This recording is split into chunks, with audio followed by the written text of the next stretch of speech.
Chief editor Shri Pradeep Pillai തുടരുകയാണ്. Sir, ഈ നേരത്തെ പറഞ്ഞ പോലെ തന്നെ ഇപ്പോൾ ശ്രീ SJR കുമാർ ചൂണ്ടിക്കാട്ടിയതുപോലെ ഇത്രയധികം വെളിപ്പെടുത്തൽ കൂടി നടന്ന സാഹചര്യത്തിൽ നിഷ്ക്രിയരായി നോക്കി നിൽക്കുകയാണ് കേരള പോലീസ്, സർക്കാരും. മറ്റു കേസുകളിൽ കാണിക്കുന്ന ജാഗ്രതയും അല്ലെങ്കിൽ വെപ്രാളവും മാവലാതിയും ഒന്നും ഈ ഒരു വിഷയത്തിൽ ഉണ്ടാകുന്നില്ലല്ലോ. മനു, വളരെ കൃത്യമായിട്ടാണ് ശ്രീ SJR കുമാർ ഈ സംഭവ വികാസങ്ങളെ വിലയിരുത്തിയത്.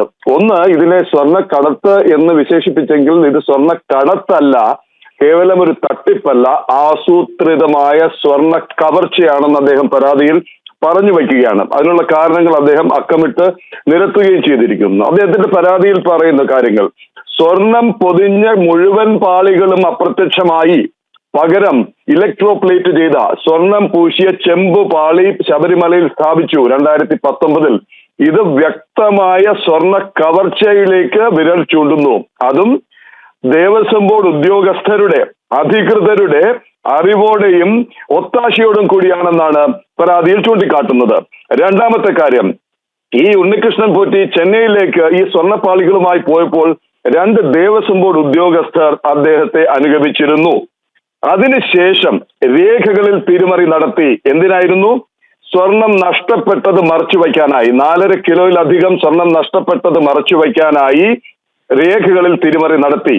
2019 സ്വർണം നഷ്ടപ്പെട്ടതിന് ഉത്തരവാദിയായി ഉണ്ണികൃഷ്ണൻ പോറ്റിയെ വീണ്ടും 6 വർഷത്തിന് ശേഷം 2025 ഓഗസ്റ്റിൽ ദ്വാരപാലക ശില്പത്തിൽ സ്വർണം പൊതിയാനായി ഏൽപ്പിക്കുന്നു. അതും ശബരിമല സ്പെഷ്യൽ കമ്മീഷണറെ അറിയിക്കാതെ. ഹൈക്കോടതിയുടെ മുന്നിൽ ഈ കേസ് എത്തുന്നു. ഹൈക്കോടതി കേസ് പരിഗണിച്ച ദിവസം ജനൻ TV വാർത്ത പുറത്തുവിടുന്നു.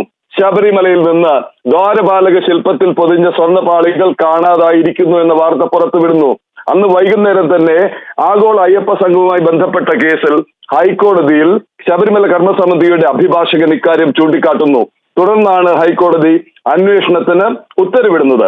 ഹൈക്കോടതി ഇടപെടൽ ഉണ്ടായതുകൊണ്ട് മാത്രമാണ് ദേവസ്വം വിജിലൻസ് അന്വേഷണത്തിനായി രംഗത്തിറങ്ങിയത്. തുടർന്ന് നടന്നതോ, സന്നിധാനത്തു നിന്ന് കാണാതായ സ്വർണ്ണ പീഠങ്ങൾ ഉണ്ണികൃഷ്ണൻ പോറ്റിയുടെ അടുത്ത ബന്ധുവിന്റെ വീട്ടിൽ നിന്ന് കണ്ടെടുക്കുന്നു.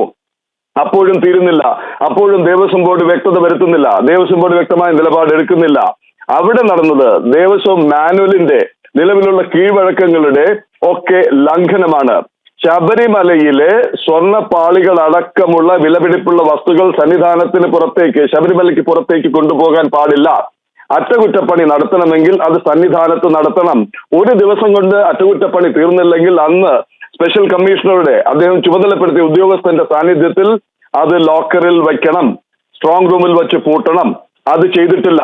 അതിനുമപ്പുറം അവിടെ നടത്താൻ പറ്റാത്ത അറ്റകുറ്റപ്പണിയാണെങ്കിൽ ഈ സ്വർണ്ണപ്പാളികൾ ആരാണോ സംഭാവന ചെയ്തത് അയാളെ വിവരം അറിയിക്കണം. ഇക്കാര്യം ഹൈക്കോടതിയുടെ ദേവസ്വം ബെഞ്ചിന്റെ ശ്രദ്ധയിൽ കൊണ്ടുവരണം. ശബരിമല കമ്മീഷണറുടെ ശ്രദ്ധയിൽപ്പെടുത്തണം. അവരുടെ അറിവോടും സമ്മതത്തോടും കൂടി മാത്രമേ ഈ സ്പോൺസറെ പോലും ഇത് ഏൽപ്പിക്കാൻ പാടുള്ളൂ.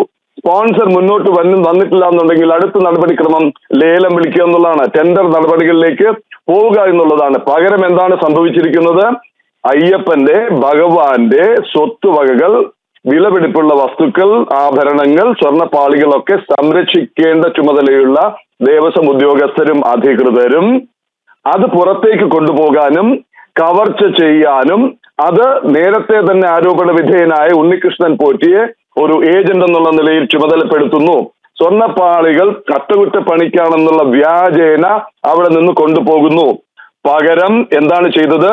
അവിടെ ഉണ്ടായിരുന്ന ഒറിജിനൽ സ്വർണ്ണപ്പാളികൾ, സ്വർണം പൊതിഞ്ഞ ചെമ്പ് ഷീറ്റുകൾക്ക് പകരം സ്വർണം പൂശിയ ചെമ്പ് അവിടെ സ്ഥാപിക്കുന്നു. അപ്പോൾ എവിടെ പോയി? സ്വർണം പൊതിഞ്ഞ പാളികൾ എവിടെ പോയി? ഇതാണ് കണ്ടെത്തേണ്ടത്. അപ്പോൾ അദ്ദേഹം ആവശ്യപ്പെടുന്ന അന്വേഷണം എന്താണ്? ദേവസ്വം ബോർഡ് ഉദ്യോഗസ്ഥരെ കേവലം വിശ്വാസ വഞ്ചനയ്ക്ക് മാത്രം അവരെ വിചാരണ നേരിട്ടാൽ മതിയോ? ആ ആരോപണം മാത്രം നേരിട്ടാൽ മതിയോ? അതോ ആസൂത്രിതമായി നടത്തിയ സ്വർണ്ണ കവർച്ചയുടെ കക്ഷിയാണോ അവർ? പ്രതിസ്ഥാനത്താണോ ദേവസ്വം ബോർഡ് ഉദ്യോഗസ്ഥർ, ദേവസ്വം ബോർഡ് അധികൃതർ?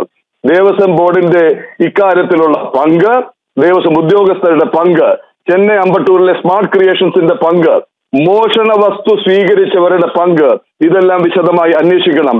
ഇക്കാരണങ്ങളാൽ Sannidhanam station house officer criminal case register ചെയ്ത് അന്വേഷിക്കണം. അയ്യപ്പ ഭക്തന്മാർക്ക് നീതി ഉറപ്പാക്കണം എന്നുള്ളതാണ് ഈ പരാതിയുടെ ഒരു സാരാംശം. വളരെ വ്യക്തമാണ്, സ്വർണ്ണ കടത്തോ ചെറിയ തട്ടിപ്പോ അല്ല നടന്നത്. ഈ പരാതിയിലൂടെ സ്ഥാപിച്ചെടുക്കുന്നത് കാരണങ്ങൾ അക്കമിട്ട് നിരത്തി ശ്രീ SJR കുമാർ സ്ഥാപിക്കുന്നത് ഇവിടെ നടന്നത് സ്വർണ്ണ കവർച്ചയാണ്. അതിന് ഉദ്യോഗസ്ഥരും ദേവസ്വം ബോർഡ് അധികൃതരും കൂട്ടുനിന്നു. അതിലും വലിയ ആരുടെയെങ്കിലും ഒത്താശ ഇക്കാര്യത്തിൽ ഉണ്ടായിട്ടുണ്ടോ? ഇക്കാര്യത്തിൽ വൈദഗ്ധ്യമില്ലാതെ സ്മാർട്ട് ക്രിയേഷൻസിനെ എന്തിനിത് ഏൽപ്പിച്ചു? ഇതെന്തിന് പുറത്തു കൊണ്ടുപോയി ഇത്രനാൾ സൂക്ഷിക്കാൻ അനുവദിച്ചു? ഇവിടെ നിന്ന് സ്വർണം നഷ്ടപ്പെട്ടത് എങ്ങനെ? 4.5 കിലോ സ്വർണം എവിടെ പോയി? ഉണ്ണികൃഷ്ണൻ പോറ്റി എന്ന് പറയുന്ന സംശയത്തിന്റെ മുന്നിൽ നിൽക്കുന്ന ഒരാളെ വീണ്ടും ഇതെന്തിന് ഏൽപ്പിച്ചു? ഇതെങ്ങനെ അവിടെ നിന്ന് അപ്രത്യക്ഷമായി? അതുകൊണ്ട് തന്നെ ഇക്കാര്യത്തിൽ വിശദമായ അന്വേഷണം വേണം, സ്വർണ്ണ കവർച്ച അന്വേഷിക്കണം എന്നാണ് സന്നിധാനം പോലീസ് സ്റ്റേഷനിൽ സമർപ്പിച്ച പരാതിയിൽ ശ്രീ SJR കുമാർ ആവശ്യപ്പെടുന്നത്. അനു.